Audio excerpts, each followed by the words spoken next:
On a sunny morning in 1963, within the confines of the Israeli intelligence headquarters in Tel Aviv, an seemingly informal conversation unfolded that would forever change the balance of power in the Middle East. Meir Amit, the newly appointed director of the Mossad, was sharing his morning coffee with his old companion Ezra Weitzman, commander of the Israeli Air Force. Between sips of coffee and discussions about regional challenges, Amit posed a question that would echo through the corridors of world espionage history. With a provocative smile, he asked his friend what services the Mossad could provide to the Israeli military aviation, sarcastically commenting that everyone always asked the Secret Service for favors, except Weizmann. The air commander's answer was as direct as it was devastating. He wished to have in his hands a copy of the revolutionary Soviet MiG-21 fighter, the most advanced combat aircraft of the time. The request caused such surprise that Amit nearly spilled his cup, reacting with absolute incredulity. How could the Mossad achieve something that not even the American Central Intelligence Agency had managed to obtain? The MiG-21 represented the pinnacle of Soviet aeronautical technology, a military secret closely guarded by the Kremlin. Weizmann, however, stood firm in his request, arguing that knowing the aircraft's capabilities intimately would be crucial for Israel's survival in future conflicts. The Soviet fighter was not just a war machine. It was a symbol of the Soviet Union's technological power and an existential threat to the small Jewish state. With a speed exceeding 2,200 kilometers per hour, exceptional maneuverability, and devastating armament systems, the MiG-21 had redefined the standards of global air superiority. Moscow distributed these aircraft exclusively to its most reliable allies, including several Arab nations that maintained declared hostility against Israel. The growing presence of these fighters in the Egyptian, Syrian, and Iraqi arsenals represented a fundamental shift in the regional military balance, placing Israel at a significant strategic disadvantage. The challenge proposed by Weizmann was not merely technical. It was a matter of national survival that would require the Mossad's most audacious and complex operation developed up until then. The first efforts to gain access to the MiG-21 revealed the magnitude of the challenge faced by Israeli intelligence. In 1962, the Mossad launched its first systematic attempt to acquire the aircraft through clandestine operations in Egypt. The responsible agent, John Thomas, accompanied by his father, and a small team of specialized operatives, infiltrated Egyptian territory with an apparently simple mission: to corrupt an Egyptian Air Force pilot with an offer of $1 million in exchange for defecting with a MiG-21. The choice fell on Adib Hanna, an Egyptian aviator who seemed receptive to the initial approach by the Israeli agents. For weeks, Thomas and his team carefully cultivated the relationship with Hanna, gaining his trust through social encounters and displays of genuine friendship. The Egyptian pilot, however, turned out to be a fervent patriot who saw the Israeli proposal as a unique opportunity to eliminate his country's enemies. Simulating acceptance of the defection offer, Hanna meticulously documented all contacts with the Mossad agents, collecting enough evidence to hand over to the Egyptian authorities. The result was catastrophic for the Israeli operation. In December 1962, Jean Thomas and his father were publicly executed in a Cairo square, in a macabre spectacle intended to discourage future espionage attempts. The three remaining agents were sentenced to long prison terms, marking a humiliating failure for the Mossad. This initial setback demonstrated that obtaining the MiG-21 would require more sophisticated methods and a deeper understanding of the mentality and motivations of potential collaborators. The sacrifice of Thomas and his team, although tragic, provided valuable lessons about the risks inherent in operations of this magnitude and the need for more subtle and psychologically elaborate approaches. The Egyptian failure also revealed that the Soviet Union had established rigorous security protocols to protect its technological secrets, including specific guidance to recipient countries on how to prevent the aircraft from falling into Western hands. Undeterred by the failure in Egypt, the Mossad quickly redirected its efforts to Iraq, where the presence of MiG-21s offered new opportunities for infiltration. The second operation focused on 2 Iraqi pilots, carefully selected through detailed psychological analyses and prolonged monitoring of their personal and professional activities. Israeli agents, spent months developing behavioral profiles of these aviators, identifying financial, familial, or ideological vulnerabilities that could be exploited. Initially, both pilots showed interest in the defection proposal, participating in secret meetings and discussing logistical details of the planned operation. Preparations included elaborate escape routes, false documents, and promises of safe relocation for their families. However, when the critical moment of execution arrived, both pilots backed out, claiming changes of opinion about betraying their country. This last-minute hesitation created a complex operational dilemma for the Mossad. The pilots possessed enough information about the infiltration attempt to compromise the entire Israeli intelligence network in Iraq. The possibility of exposure represented not only the end of the mission, but also the potential execution of infiltrated agents and the revelation of secret operational methods. Faced with this threat, Mossad operatives made the cold calculation to eliminate both pilots before they could report the contact to Iraqi authorities. The executions were carried out with surgical precision, disguised as accidents or common crimes to avoid suspicions of foreign involvement. Although this solution protected the operation from immediate exposure, it also demonstrated the limitations of recruitment approaches based purely on financial incentives. The second consecutive failure forced Mossad planners to fundamentally rethink their strategy. Recognizing that obtaining the MiG-21 would require a more sophisticated understanding of human motivations and a more personalized approach to collaborator recruitment. The analysis of previous failures led the Mossad to develop an entirely new strategy based on identifying and cultivating an ideal collaborator who possessed not only access to the MiG-21, but also genuine motivations to defect. This meticulous search eventually led Israeli analysts to Munir Redfa, an Assyrian Christian pilot in the Iraqi Air Force whose personal and professional situation made him a promising candidate for recruitment.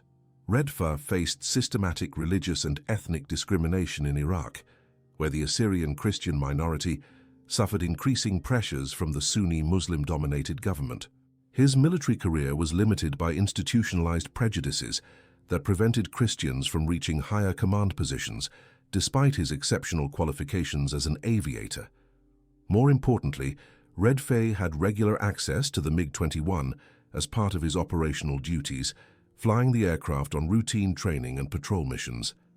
The initial approach was extraordinarily subtle, beginning with indirect contacts through intermediaries who shared his ethnic and religious background. These intermediaries, many of whom were Assyrian refugees who had fled Iraq to Western countries, provided detailed information about Redfa's situation and his family. The Mossad discovered that the pilot was deeply concerned about his children's future in Iraq, fearing they would face the same limitations and persecution he had experienced. This paternal concern became the main emotional leverage point for recruitment. Instead of merely offering money, the Israeli agents presented Redfa with a vision of a future where his children could grow up free from religious discrimination and have access to educational and professional opportunities denied in Iraq. The recruitment process spanned months, with meticulously orchestrated meetings in third countries where Redfa traveled for training or military conferences. Gradually, Mossad operatives built a relationship of trust with the pilot, demonstrating genuine understanding of his personal struggles and offering not only escape, but also purpose in helping to protect another minority people facing existential threats. The development of the operation required meticulous planning of every logistical aspect, from the escape route to the relocation of Redfa's family. The operation was codenamed Diamond, symbolizing both the inestimable value of the MiG-21 and the precision needed for its successful execution. Mossad planners faced complex technical challenges, starting with the fundamental issue of fuel. Soviet directives explicitly prohibited the MiG-21's tanks from being fully fueled, precisely to prevent defection attempts that could take the aircraft beyond the borders of Allied countries. This fuel limitation meant that any attempt to fly to Israel would be technically impossible under normal operating conditions.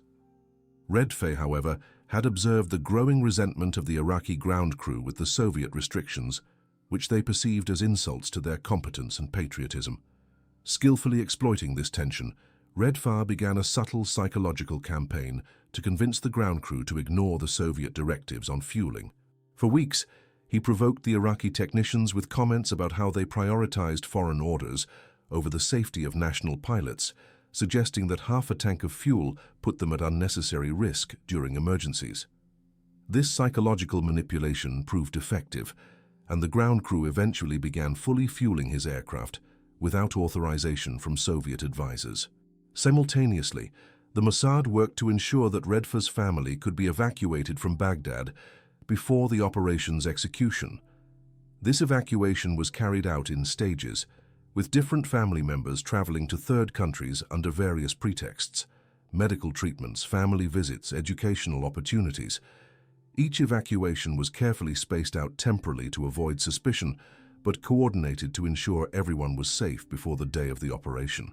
Redfa's wife, initially resistant to the plan, was gradually convinced through concrete evidence of the deteriorating conditions for Christians in Iraq and specific promises about the children's education and future. The morning of August 16, 1966, marked the culmination of years of meticulous planning and calculated risks. Munir Redfa arrived at Al-Rashid Air Base in Baghdad with his usual routine appearance, greeting colleagues and performing standard pre-flight checks. Internally, however, he wrestled with a storm of conflicting emotions: determination, fear, anticipation, and the inevitability of never seeing his homeland again. At 7 a.m., he began the takeoff procedures in his MiG-21, an aircraft that had become an extension of his own body through hundreds of hours of flight. The first minutes of the flight followed normal protocols, with Redfa executing routine maneuvers over Baghdad so as not to arouse suspicion from air traffic controllers. This phase of the operation was crucial to establishing a normal behavioral pattern before the irrevocable decision to change course. When he finally turned the aircraft toward the west, toward the Israeli-Jordanian borders, Redfa knew he had crossed a line from which there would be no return. Radio communications from the base began almost immediately, first with routine inquiries about his deviation from the route, then with direct orders to return to base, and finally with explicit threats that he would be shot down if he did not comply. Redfa's response was simple and definitive. He completely shut down his communication system, severing all ties with his previous life. The flight through Jordanian airspace represented the most dangerous moment of the entire operation. Jordan maintained strict security protocols against aerial intrusions and could have shot down the MiG-21 without warning.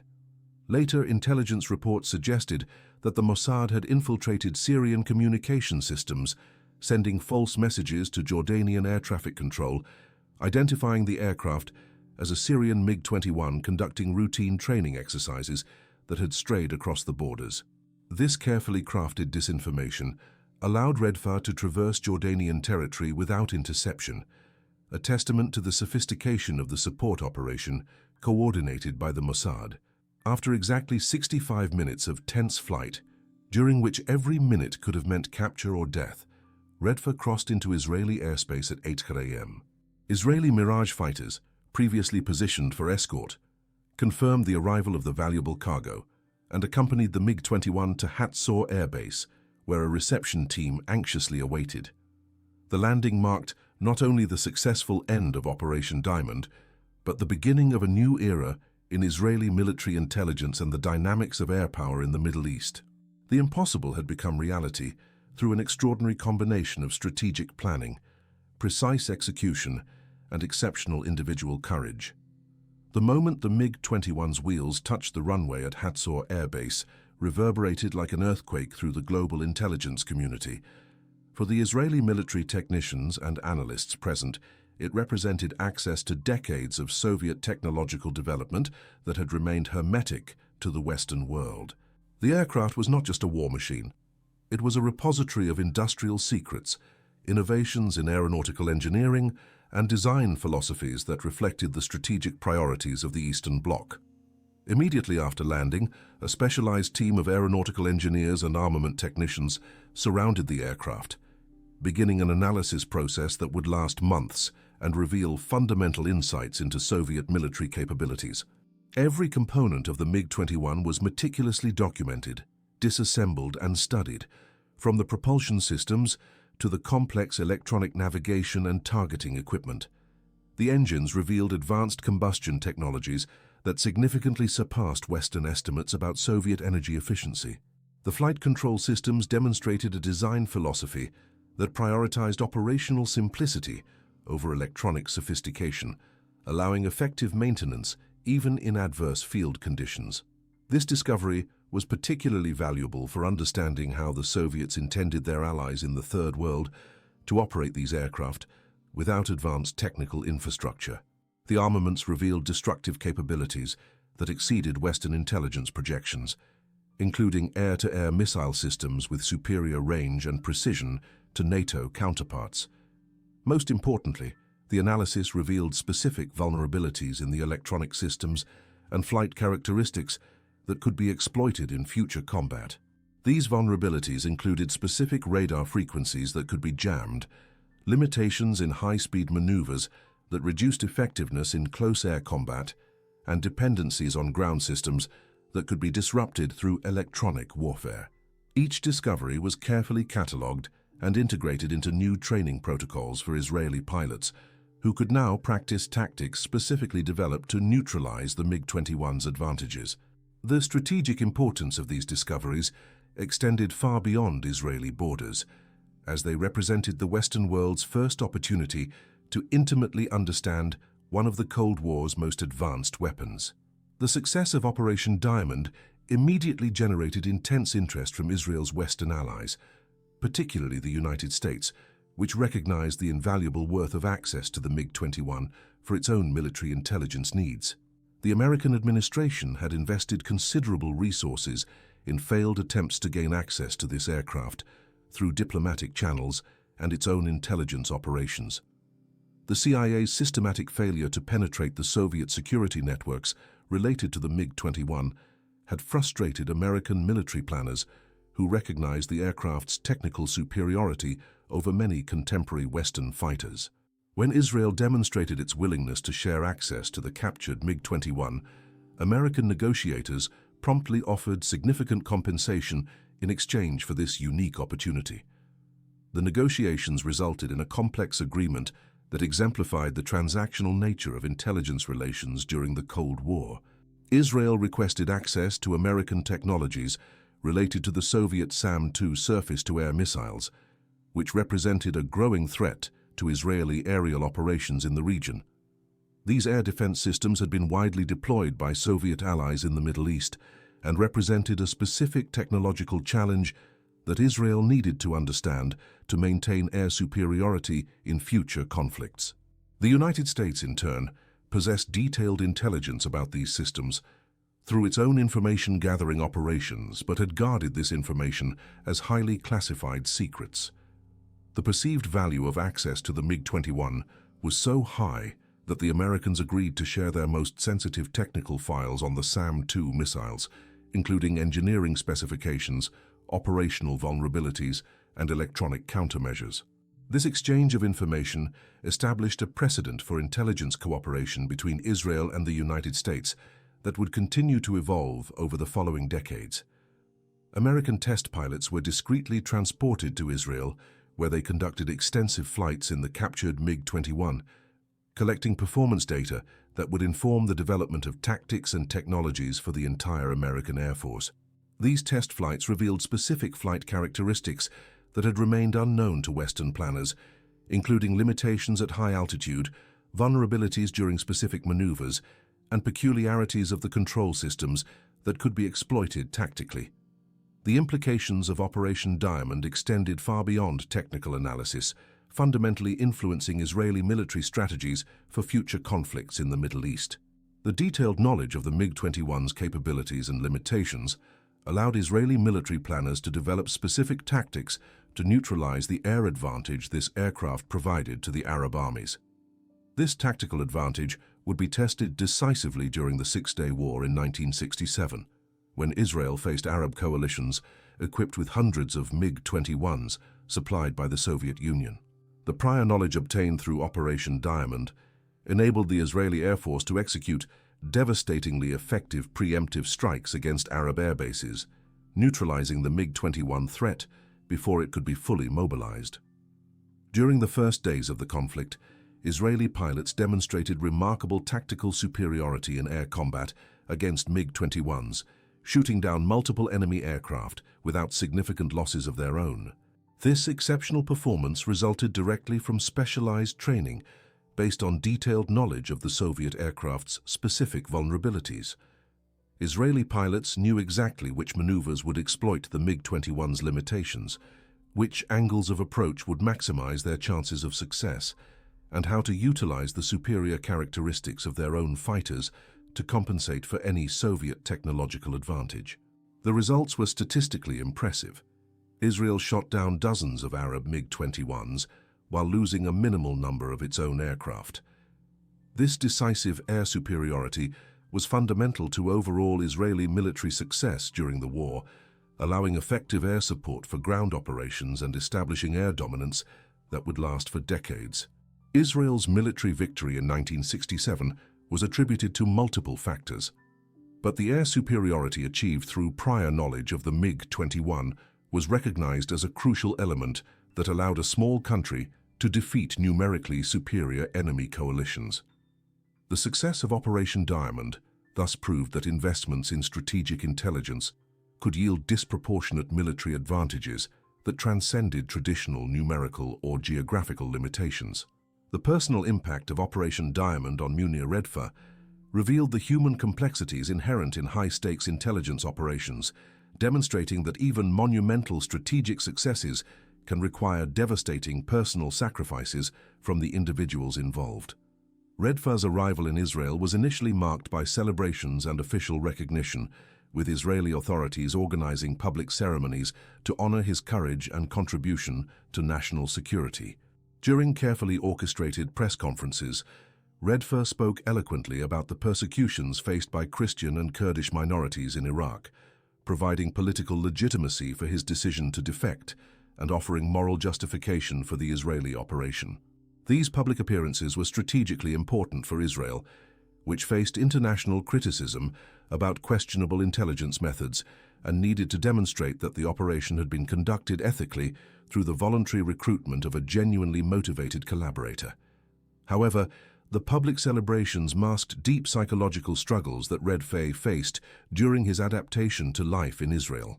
Despite Israeli efforts to facilitate his integration, including financial support, housing assistance, and language training, Redfa struggled to establish a sense of belonging in his new homeland. The reunion with his family, who had been secretly evacuated from Iraq, was emotionally traumatic rather than joyous. His wife expressed anger and resentment about the unilateral decision that had upended their lives, while other family members struggled to comprehend the magnitude of his betrayal of their birth country. Particularly painful was the confrontation with his brother-in-law, who publicly denounced him as a traitor and attempted physical violence during their first meeting. These family conflicts highlighted the impossibility of returning to his previous life and the difficulty of building new relationships based on a foundation of secrets and betrayal. Redfa's psychological state deteriorated gradually as the reality of permanent exile settled in, compounded by survivor guilt about colleagues left behind in Iraq and uncertainty about whether he had made the right choice for his family. Israeli authorities, while grateful for his contribution, found themselves in the position of managing an asset who had become more liability than advantage once the immediate intelligence value had been extracted. Munir Redfa's final years illustrated the long-term consequences of intelligence operations on the individuals who risk everything to assist foreign intelligence services, revealing the inadequacies of support systems designed to manage human assets after the completion of their missions. Despite initial Israeli efforts to integrate Redfa and his family into Israeli society, the fundamental challenges of cultural adaptation and psychological adjustment proved insurmountable.